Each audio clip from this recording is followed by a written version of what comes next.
தேங்காய் தண்ணி சட்னி. ரெகுலர் தேங்காய் சட்னி தான். ஆனால் இந்த மாதிரி செய்யும்போது பயங்கர டேஸ்ட்டில் இருக்கும். சின்ன சைஸ் தேங்காயில் அரை மூடி தேங்காய் எடுத்துருக்கிறேன். 6 பச்சை மிளகாய் சேர்த்துக்கோங்க. நீங்கள் உங்கள் காரத்துக்கு ஏற்ற மாதிரி சேர்த்துக்கோங்க. ஒரு சின்ன துண்டு அளவுக்கு இஞ்சி சேர்த்துக்கோங்க. பொரிகடலை 3 ஸ்பூன் அளவுக்கு சேர்த்துக்கோங்க.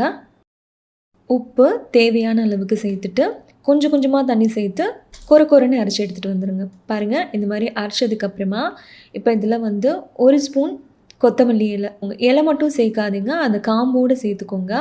ஒரு 10 போல் புதினா இலை, ஒரு 10 போல் கருவேப்பிலை, இதெல்லாம் சேர்த்துட்டு லைட்டாக பல்ஸ் மோடில் விட்டு அரைச்சிங்கன்னா சட்னி சூப்பராக ரெடி ஆயிரும்.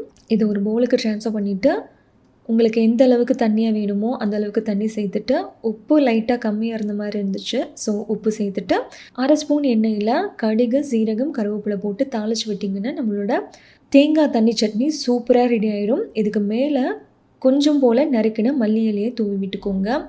அந்த சுட சுட இட்லிக்கு இந்த தண்ணி சட்னி அப்படி ஊற்றி சாப்பிடும்போது பயங்கர டேஸ்ட்டில் இருந்துச்சு.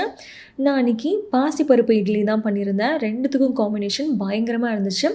Must try chutney. கண்டிப்பாக நீங்களும் செஞ்சு பார்த்துட்டு எப்படி இருந்துச்சுன்னு சொல்லுங்கள்.